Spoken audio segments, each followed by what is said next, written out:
Gimana menurut kalian? Yang kalian barusan adalah footage dari Tamron 1770 f2.8. Keren.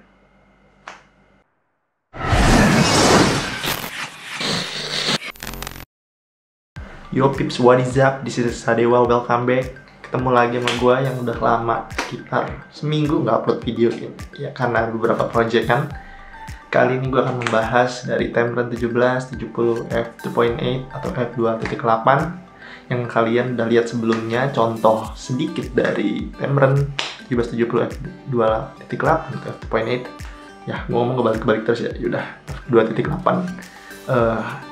Terus contoh sedikit yang akan mengarah terhadap penjelasan gue, pembahasan review yang bukan technical tapi dari opini gue pribadi yang mungkin dasarnya ya berdasarkan gue aja, yang belum tentu orang lain itu rasakan, tapi ini adalah yang gue rasakan. Tamron 1770 f2.8 tipikal lensa versatile zoom lens ataupun sapu jagat. Tadi udah gue jelasin dari Tamron yang didesain spesifik untuk APS-C.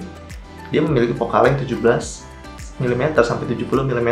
Ekuivalen untuk di APS-C adalah 25.5 sampai 105 mm. Buat yang belum tahu, full frame dan APS-C itu kenapa berbeda focal length-nya, karena APS-C itu memiliki sensor yang lebih kecil. Tapi yang ditulis dalam lensanya adalah 1770, sehingga 17 mm itu bisa dikalikan 1,5 untuk ekuivalen pada APS-C, yaitu 17 dikali 1,5 adalah 25.5 dan juga 70 mm kalau dikalikan 1,5 adalah 105 mm. Yaitu mungkin penjelasan jelasnya gue nggak bakal jelasin di sini karena bakal lebih teknikal lagi. Dan selanjutnya dia memiliki aperture f2.8. Aperture f2.8 adalah bukaan yang luas, yang lebar, sehingga memungkinkan cahaya masuk dalam lensa, sehingga bisa menghasilkan performa yang lebih baik ketika keadaan low light ataupun kurang cahaya. Selain itu juga memberikan depth of field yang lebih menarik ataupun blur, sehingga kita nih kalau lagi foto atau video dalam focal length tertentu ini bakal mendapatkan blur. Biasanya kita suka banget nih bokeh, blur atau depth of field. Nah, itu ibaratnya aperture itu memiliki peran di situ. Dan juga info tambahan, blur, depth of field ataupun bokeh itu intinya sama untuk separasi antara subjek dengan background di belakangnya. Yang bakal kalau kita lihat lebih menarik kan, lebih stunning ataupun lebih terfokus sehingga kita memanjakan mata banget sih kayak gitu. Lensa Tamron 1770 f2.8 ini dilengkapi dengan elemen low dispersion atau LD singkatannya. Itu kegunaannya adalah untuk mengurangi chroma aberration ataupun color fringing yang terjadi dalam lensa ini. Apalagi lensa ini kan zoom. Buat yang kalian belum tahu, chromatic aberration atau color fringing itu biasanya tuh keadaan yang terjadi ketika sedang mengambil gambar dalam keadaan kontras, terus dalam sisi-sisi foto subjek itu biasanya akan terjadi color shift, color fringing yang muncul dari sebuah foto. Itu biasanya kalau kita pixel peeping atau kita detail banget biasanya kelihatan. Nah, Tamron 17 ini juga memiliki itu tadi, low dispersion, sehingga mengurangi hal-hal tersebut. Tamron 1770 juga memiliki fitur RXD yang kalau gue nggak tahu sebenarnya, gue baca dulu ya. Rapid Extra Silent Stepping Drive. Ribet banget.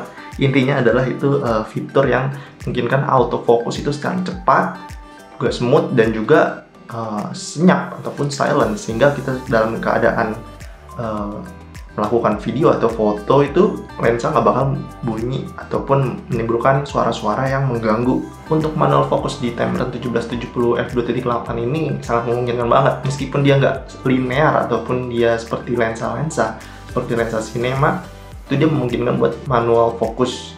Banyak contoh-contohnya di video-video gue itu ketika keadaan low light, gue lebih prefer untuk menggunakan manual fokus daripada gue depends ataupun bergantung pada autofocus. Lensa ini juga cukup bagus buat kalian yang mungkin manual fokus, tapi menurut gue untuk melakukan secara linear ataupun secara manual fokus untuk dari satu titik ke titik lain itu akurasinya kurang, dia nggak linear, dan ya kalian bakal menemukan fokus yang berbeda-beda kalau misalkan dari titik A ataupun ke titik B. Tamron 1770 f2.8 juga dilengkapi oleh vibration control atau VC, image stabilization lah gampangnya kalau di lensa-lensa. Jadi dia dilengkapi oleh vibration control yang mengurangi shaking atau jittery ketika kita lagi handheld. Biasanya kan sering banget kan kita, apalagi dengan lensa yang menurut gue juga nggak gede-gede banget, dia cukup jittery ataupun shaky ketika kita lagi main handheld. Apalagi buat run and gun filmmaking, itu biasanya kan dia lebih suka handheld daripada harus menggunakan gimbal begitu kan. Next, gue akan menunjukkan foto dan video yang dihasilkan dari lensa Tamron 1770 f2.8.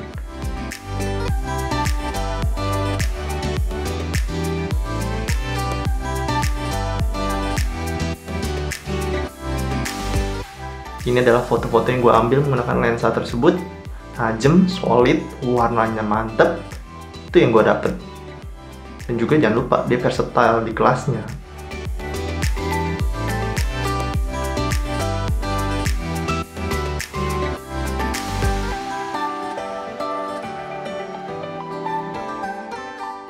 Kalian bisa lihat foto-fotonya menarik bukan? Ini gue ambil semua dengan Tamron 1770. Dan tentunya dengan diedit dengan Adobe Lightroom. Selanjutnya kita ke hasil video dari Tamron 1770.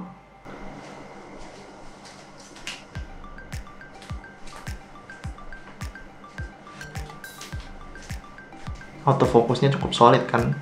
Ini gue pakai di filmmaking atau product shot ataupun vlogging, ini cukup bisa diandalkan atau reliable lah autofokusnya.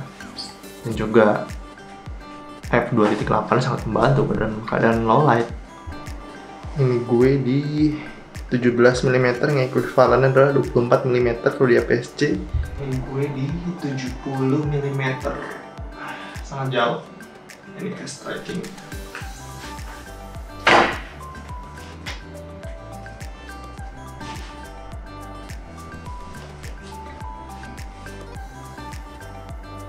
Selanjutnya kita bahas desain.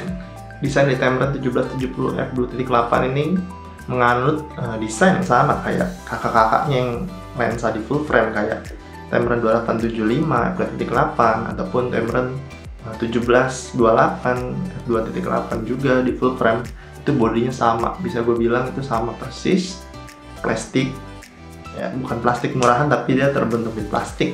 Menurut dari harganya sih ya itu sebuah yang kewajaran menurut gue. Dari plastik, juga memiliki warna doff, memiliki zoom ring yang reverse dari kebanyakan lensa atau kebalik, dan juga ya memiliki lensa filter diameter itu 67 mm. Memang bukan build quality yang cukup baik, tapi kalau dilihat dari harganya ini cukup worth untuk performa yang ditampilkan. Tamron 1770 f2.8 juga memiliki karet di bagian zoom dan juga manual fokusnya yang menurut gue ya cukup enak di grip kita melakukan fokus, tapi ya nggak sebagus ketika lo pakai G Master yang harganya itu jauh berbeda. gue pernah make, dan itu memang lebih solid, lebih mantep ketika dipegangnya itu. Untuk yang terakhir kita masuk ke dalam kesimpulan. Apakah Tamron 1770 f2.8 ini cukup bagus buat kalian miliki atau kalian punya? Menurut gue sangat bagus. Di harganya yang sekitar 12 juta mungkin yang sekarang, bakal gue tulis di sini, itu cukup solid. Lensa APS-C menurut gue yang terbaik daripada lensa yang lainnya. Pertama, dia sapu jagat dan juga memiliki hasil yang menurut gue professional look. Tapi tergantung kita lagi ya. Menurut gue ini bagus. Kalian bisa mendapatkan focal length dari kisaran ya 25.5 atau 24 mm sampai 105 mm di f2.8. Itu mantep banget. Dan hasilnya juga ya, kalian bisa lihat apa yang gue pernah coba dan hasilnya tuh begitu. Kalian bisa menilai sendiri. Cukup worth it menurut gue. Oke, kayaknya gitu aja dari gue. Lensa Tamron menurut gue sangat worth buat kalian yang pengen nyari lensa buat APS-C. Sekali lagi, ini bukan review secara technical, ini opini diri gue yang udah gue pakai sekitar setahunan lebih. Lensa ini cukup solid dan juga hasilnya mantap sekali. Gitu aja dari gue. Hasta la vista, see you.